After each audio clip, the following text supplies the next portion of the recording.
नमस्कार, स्वागत है आप सभी का आज के सत्र में।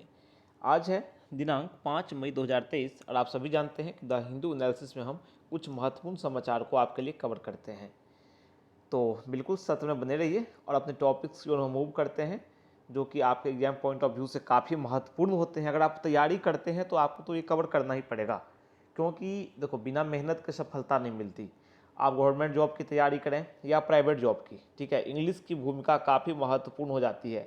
और इंग्लिश की अंडरस्टैंडिंग आपको तभी आएगी जब आप न्यूज़पेपर को समझेंगे, उसे पढ़ेंगे, मेरे साथ पढ़ेंगे, उसके बारे में जानकारी कलेक्ट करेंगे, ठीक है। आपको मैं पूरा ब्रीफ में बताऊंगा सब कुछ, और आप भी इसे पढ़ेंगे, एनालिसिस करेंगे, ठीक है। तो आपको अंडरस्टैंडिंग इसकी क्लियर होगी इंग्लिश न्यूज़पेपर की। तो आप अवश्य देखें और साथ ही आप सेशन के लास्ट तक तो बने ही रहें हमारे साथ। और दूसरी बात कि अगर हमारी पहल आपको सही लग रही है, अच्छी लग रही है, तो चैनल को सब्सक्राइब अवश्य करें, ठीक है। चलो पहला टॉपिक देखो, यूएनसी चेक, ठीक है। सर्विस सेक्टर की बात यहाँ पे की जा रही है, ठीक है। सर्विस सेक्टर का जो रेजिलियंस है, लचीलापन जो है, may be tested as global demand cools, ठीक है। तो एक तरह से ये देखिए कि किस प्रकार से इसे जांचा जा सकता है, किस प्रकार से सर्विस सेक्टर का जो लचीलापन है उसको देखा जा सकता है, समझा जा सकता है, क्योंकि वैश्विक डिमांड जो है, मांग जो है वो कूल हुआ है थोड़ा सा, ठीक है। तो उसको लेकर चर्चा है, डिटेल्ड एनालिसिस है, देखेंगे। And know the airline bytes the dust, और देखो एक और विमान सेवा दिवालिया होने के कगार पर पहुंची। एक तरह से दिवालिया समझो हो ही गई है, ठीक है। अभी देखो पहले जेट एयरवेज दिवालिया हुआ, ठीक है, और अब बारी है, आपने सबने नाम सुना होगा गो एयर की, ठीक है। आप किसी ने उसमें सफ़र भी किया होगा, हो सकता है। तो गो एयर ने एक तरह से समझिए कि उसकी हालत काफ़ी ख़राब हो गई है, ठीक है। इसने एक तरह से दिवालियापन के लिए अप्लाई किया है इसने, ठीक है। इसके एनालिसिस को पूरा देखेंगे, आखिर ये दिवालियापन की कगार पर क्यों पहुंची, क्या समस्याएं थी इस सर्विस में, है ना, इस एरोप्लेन की सर्विस में। उसके बाद हम बात करते हैं अपने तीसरे टॉपिक की। तीसरा टॉपिक है स्ट्रेटेजिक टाइम आउट। तो ये बिल्किस बानो के संबंधित कुछ है, उसको देखेंगे। चौथा, a boost for science, a wider window to the universe.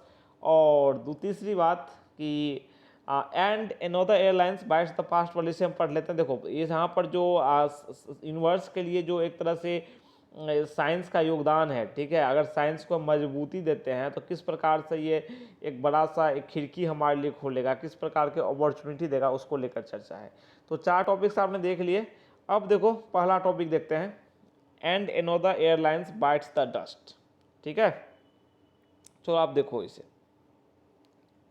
आप स्क्रीन पर देखें लेफ्ट साइड से, ठीक है। The line from the famous song by queen, ठीक है, ये जो फारूक ये बुलसरा हैं, उनका ये फेमस लाइन है, उनके एक तरह से एक गाने का ये फेमस लाइन है, another one bites the dust appears to be swan song for another airline in India. ये भारत में एक और एयरलाइन सर्विस के लिए चरितार्थ होने जा रही है, ठीक है, क्योंकि ये भी डूब गई है ये service, airline service. In the 1990s 1990 की बात है, एक एयरलाइन प्रॉमिस के साथ, वादे के साथ, ठीक है, उसका नाम था Damania airways, went bust this week. इस सप्ताह की बात करें तो वाडिया डिक्लेयर्ड, ठीक है, Wadia declared insolvency for their airline. Wadia जो समूह है उसने अपने विमानन सेवा के लिए इंसॉल्वेंसी के लिए रिक्वेस्ट किया, ठीक है, दिवालियापन की कार्रवाई शुरू करने का अनुरोध किया।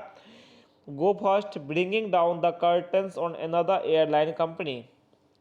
अब देखो, in its wake we have thousands hundreds of passengers, pilots and cabin crew stranded in various locations and thousands of employers who have been left to the lurch with a long legal battle ahead of them to salvage what is out to them.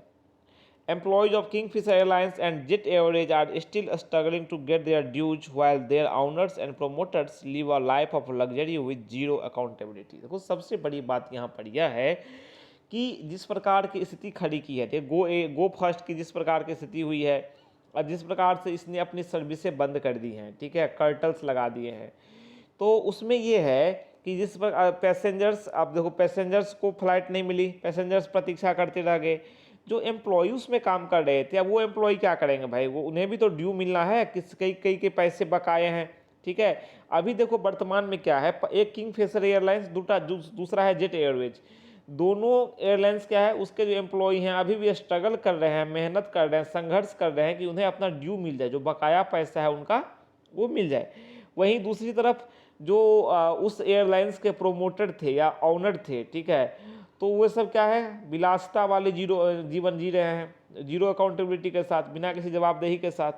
तो कहने का मतलब, are airlines and other owner proponents are only one to blame for these failures? I would put the blame squarely on Ministry of Civil Aviation and its puppet, the Director General of Civil Aviation. देखो, जिम्मेदारी केवल airlines की नहीं बनती है, airlines अगर दिवालिया हुआ है, जिम्मेदारी केवल इसकी नहीं बनती है, इसके लिए जिम्मेदारी तो भाई जो सिविल एविएशन और मिनिस्ट्री जो है, ठीक है, नागरिक उड्डयन मंत्री जो मंत्रालय है वो भी जिम्मेदार है, और इसकी जो शाखा है ये जो है directorate general of civil aviation, ये भी जिम्मेदार है। तो आप एक बार देख लो कि गो फर्स्ट ना डूबा क्यों, क्या कहानी है इसकी, ठीक है, थोड़ा चर्चा करते हैं क्या है आखिर मुद्दा क्या है इसमें। देखो, अभी जैसे कि 2, 3, 4 मई को और अभी का जो भी है ना, तो सभी फ्लाइटें रद्द कर दी इसने। कंपनी ने दिवालिया होने की प्रक्रिया के लिए आवेदन भी दे दिया। एयरलाइंस की ओर से सभी यात्रियों को पूरे पैसे लौटाने का भरोसा भी दिया जा रहा है, लेकिन लौटाने का भरोसा है बस ये, ठीक है। 34 स्थानों पर जो है टिकट बुक करने वाले यात्री काफ़ी नाराज हैं, एक तरह से फंस गए वो काफ़ी, है ना। दूसरी बात कि 2019 की घटना की याद आ गई, जब जेट एयरवेज अचानक बंद हो गई थी, 2019 की घटना है, ठीक है। तो 2019 में उस वक्त गो फर्स्ट जो था, गो फर्स्ट, ठीक है, अपने विस्तार के हिसाब से IPO लाने की तैयारी कर रहा था, लेकिन 4 सालों के अंदर ही जेट एयरवेज के बाद गो फर्स्ट दिवालिया होने का दावा करने वाली एक मेन एयरलाइंस कंपनी बन गई है। दिवालिया होने के लिए दिए गए आवेदन में, ठीक है, कंपनी जो भी है, जो लॉ ट्राइब्यूनल है वो सुनवाई करेगा, ठीक है, देखेगा उसको, जो भी है करेगा अपना। हालांकि गो फर्स्ट की दिवालिया घोषित की जाने वाली याचिका कुछ अलग है, ठीक है। देखो, जेट एयरवेज का कुछ अलग था मामला, इसका कुछ अलग है मामला। क्या है, इसने कहा कि इंजन संबंधी समस्याओं के चलते हम ऑपरेशन नहीं कर पा रहे हैं, ठीक है, ऑपरेशन करने में समस्या है, संचालन में समस्या है, और इंजन जो है, और इसमें देखो कोई फाइनेंशियल गड़बड़ी नहीं है, इसमें इंजन की गड़बड़ी से प्रभावित हुई है कंपनी। इसने ये कहा है कि कंपनी ने अभी तक अपनी कर्ज अदायगी किस्तों को पूरा समय पर किया है, उसमें कोई कंपनी ने कोताही नहीं बरती है।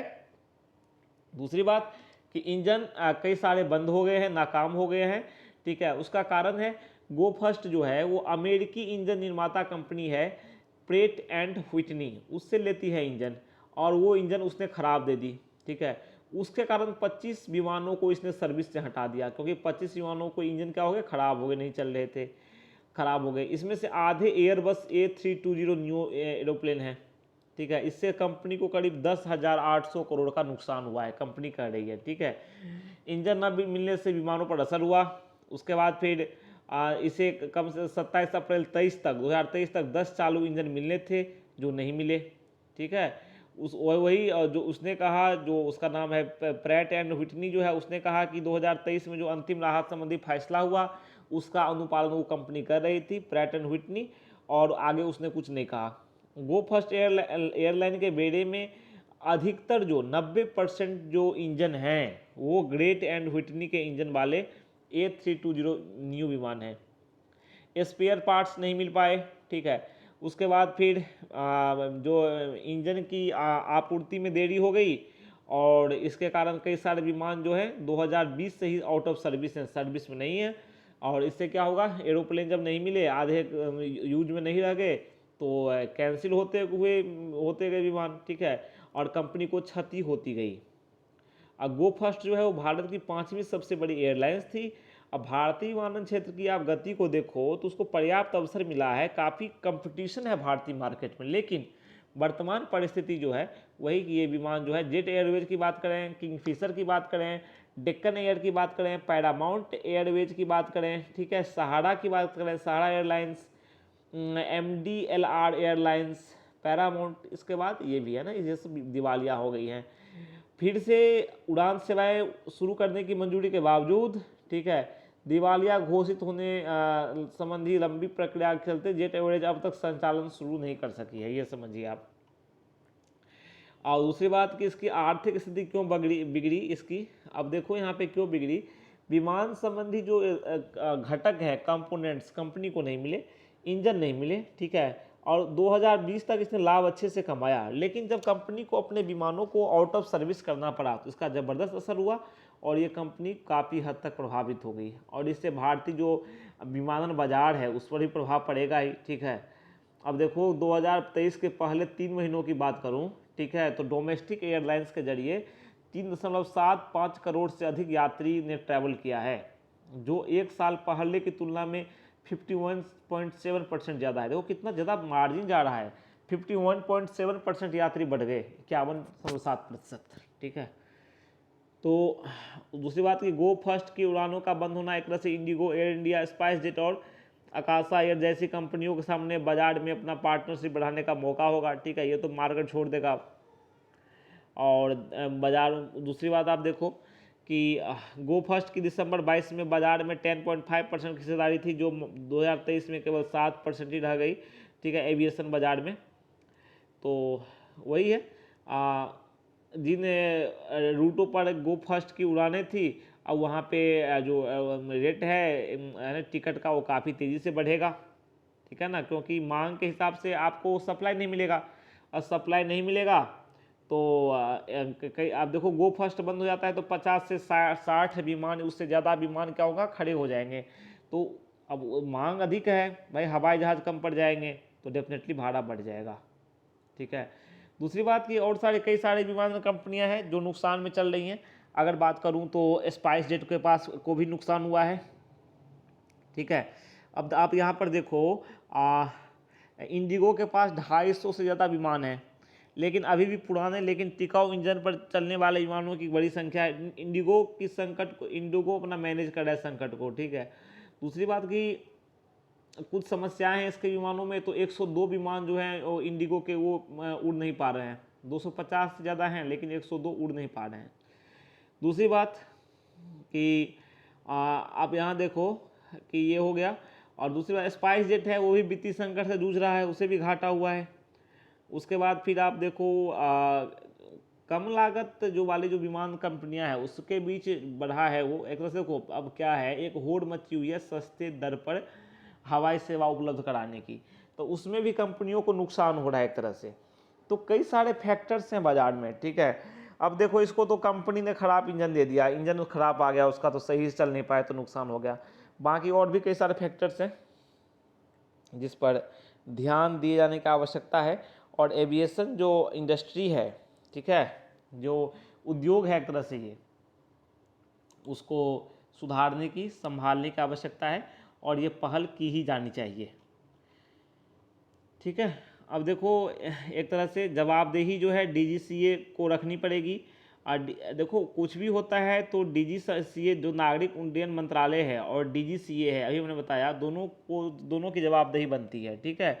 दूसरी बात कि एयरलाइन मालिक हैं, प्रोमोटर हैं और भी जो उन सब पर नियमों को लागू करने के लिए एक तरह से उसका नियम बनाया जाए, वो सही से नियमों का पालन करें। दूसरी बात कि इसमें एक तरह से सही से एंश्योरिटी हो कि भाई सही से ये क्षेत्र चलेगा। और एक और पॉइंट यहाँ पर ये है कि कर्मचारी और यात्रियों को जो बकाया राशि पूरा नहीं मिल रहा है तो उसके लिए एयरलाइंस में एक फंड होना चाहिए कि भाई मान लो कोई एयरलाइंस ऐसी स्थिति में फंसता है तो इनके जो पेमेंट फंसेंगे तो पेमेंट फंसना नहीं चाहिए, ठीक है, पेमेंट तुरंत मिल जाना चाहिए। तो ये सब कुछ बातें हैं जो व्यवस्था करनी पड़ेगी और करनी भी चाहिए। चलिए, तो हमने पढ़ा कि देखा कि क्यों ये विमान सर्विस जो है ये दिवालिया हो गई, ठीक है, और इसने अपना हाथ खड़े कर दिए हैं। तो एक तरह से एविएशन इंडस्ट्री जो है, भारतीय विमानन उद्योग जो है, इस पर प्रभाव तो पड़ना तय है। अगला टॉपिक देखो, do CCTV cameras protect us और इन्वेड आवर प्राइवेसी। देखो जहाँ तक सीसीटीवी कैमरा की बात है, यहाँ पे कहा जा रहा है ये हमारी प्राइवेसी को की सुरक्षा करते हैं या उसका अतिक्रमण करते हैं, ठीक है। सीसीटीवी कैमरा की यहाँ पे बात की गई है। तो आप यहाँ पे ये समझो, ठीक है, आप देखो यहाँ पर स्क्रीन पर देख सकते हैं आप, है ना। India CCTV camera coverage has grown rapidly over the years. देखो भारत का जो सीसीटीवी कैमरा कवरेज है, जो यूज उसका हुआ है, ये साल में काफ़ी बढ़ा है। Today Delhi and Chennai have more cameras per square mile than cities in China.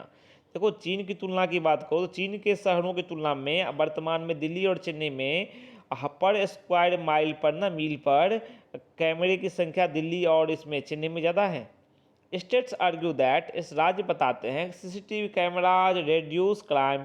CCTV cameras से भाई क्राइम कम होता है। Public find the presence of these camera reassuring in a survey conducted by Lokniti centre for the study of developing society in August 2020। देखो एक तरह से camera होता है तो लोगों को भी एक तरह से भावना आती है मन में कि हम सुरक्षित हैं, ठीक है, हम कैमरे की निगरानी में है। However, silence is a big concern. देखो sorry surveillance is a big concern. देखो सर्विलांस जो है ना, निगरानी जो है, सीसीटीवी कैमरे के कारण निगरानी भी तो हो सकती है। सबसे बड़ी बात ये भी है, मान लो आपने सीसीटीवी कैमरा घर के सामने लगा दिया, अपने घर के आगे लगा दिया, अब उसके जरिए आप निगरानी भी तो रख सकते हो। रिसेंटली इन तेलंगाना की बात करूँ, a wrong man was apprehended when authorities purportedly recognized him from active security camera footage as a potential culprit in a chain snatching event. He died days after being released. In a conversation moderated by Sonika Langnathan Srinivas Kodal and the Anushka Jain discuss whether CCTVs are helping the police fight crime or are being used as a tool to invade privacy. देखो सबसे बड़ी बात यहाँ पर ये होती है कि ठीक है, चेन स्नैचर को डाउट के आधार पर पुलिस ने पकड़ लिया, कैमरे में आ गया, डाउट लगा, ठीक है, पकड़ लिया, तो सबसे बड़ी बात है पुलिस को हेल्प मिलती है, आम जनता को हेल्प मिलती है। लेकिन एक और पॉइंट यहाँ पे ये बनता है कि हेल्प मिल गई, ठीक है, लेकिन सबसे बड़ी बात है ये जो एक तरह से आपकी प्राइवेसी को इन्वेड करते हैं, उसका अतिक्रमण करते हैं, ये पॉइंट बनता है यहाँ पर, ठीक है। तो दोनों काम इससे हो रहे हैं, ठीक है। सरकार द्वारा सीसीटीवी कैमरे के उपयोग के महत्व और चिंताओं पर चर्चा है, सुनिए। जैसे कि राज्यों का तर्क मैंने बताया, सरकार अपराध में कमी आती है, ठीक है, लेकिन हालांकि भारत में सरकार द्वारा सीसीटीवी का उपयोग जो है निगरानी करने के तहत होता है। अपराध रोकने में कैमरे की भूमिका होती है ना। एक तरह से इससे पता चल जाता है चोरों का, या फिर उसका डेटा पता चल जाता है, या एक तरह से चोर भी चोरी करने से या आदि घटनाएं रुक जाती हैं क्योंकि उन्हें डर होता है कि कैमरे लगे हुए हैं। लेकिन सबसे बड़ी बात यहाँ पर यह है कि ठीक है, आपने सीसीटीवी का यूज कर लिया आपराधिक गतिविधियों को साबित करने में, सजा देने में, ठीक है, अपराध कम हुई है, रेलवे स्टेशन में लगा दिया आपने, है ना, लोगों की सुरक्षा होती है और सामाजिक तत्व से आप अच्छे से निपट जाते हैं, या एक तरह से आप मान लो कोई घटना होती है तो आप सही से एक्ट कर पाते हैं, घटना के लिए जिम्मेदार कौन है, कई सारी बातें हैं। लेकिन इसके पीछे कुछ चिंताएं भी हैं, डाउट्स भी हैं, समस्या है, कंसर्न है। अब सरकार जो है वो नागरिकों की निजता के उल्लंघन को लेकर कर सकती है, उसका सुरक्षा की आवश्यकता है और निजता का अधिकार, दोनों के बीच बैलेंस बनाना जरूरी हो जाता है, ठीक है। सुरक्षा भी चाहिए लेकिन प्राइवेसी को भी इंश्योर करना है, और निगरानी का कल्चर पैदा हो जाएगा, एक तरह से कैमरा लगा लेंगे, लोगों की निगरानी करेंगे, ये सही नहीं है, ठीक है। दूसरी बात कि ये भी हो सकता है कि सरकार जो है वो ट्रांसपेरेंट न हो इसके यूज के बारे में, ठीक है, कि भाई कैमरे का जो यूज हो रहा है, ये भी पॉसिबल है कि कैमरे के उपयोग से एक तरह से भेदभाव हो सकता है। सीसीटीवी जैसे कि मान लो कोई एक तरह से निम्न वर्ग के समुदाय हैं या कोई उपेक्षित तबका है, ठीक है, हाशिए पर मौजूद समुदाय है, तो उसके साथ सीसीटीवी का जो देखो खर्चा तो इनका मेंटेनेंस जो है ना वो भी एक तरह से महंगा है, ठीक है ना। तो कई सारी बातें हैं, ठीक है, उस पर चर्चा करने की आवश्यकता है, समझने की आवश्यकता है कि मान लो हम निगरानी करने के लिए करते हैं वो हो, ठीक है, जानकारी कलेक्शन के लिए करते हैं, सुरक्षा के लिए करते हैं, एक सही माहौल बनाने के लिए करते हैं, लेकिन इसका दुरुपयोग ना हो, इस दोनों के बीच संतुलन बने, ठीक है। इस आर्टिकल में उसी की चर्चा की गई, उसी को समझाया गया है। आशा करता हूँ कि आपको इस समझ में आया होगा, ठीक है। तो कल फिर मिलते हैं नए टॉपिक में, कुछ नई जानकारियों के साथ, कुछ नए टॉपिक के साथ। तब तक के लिए आज्ञा दीजिए और कहिए नमस्कार, थैंक यू।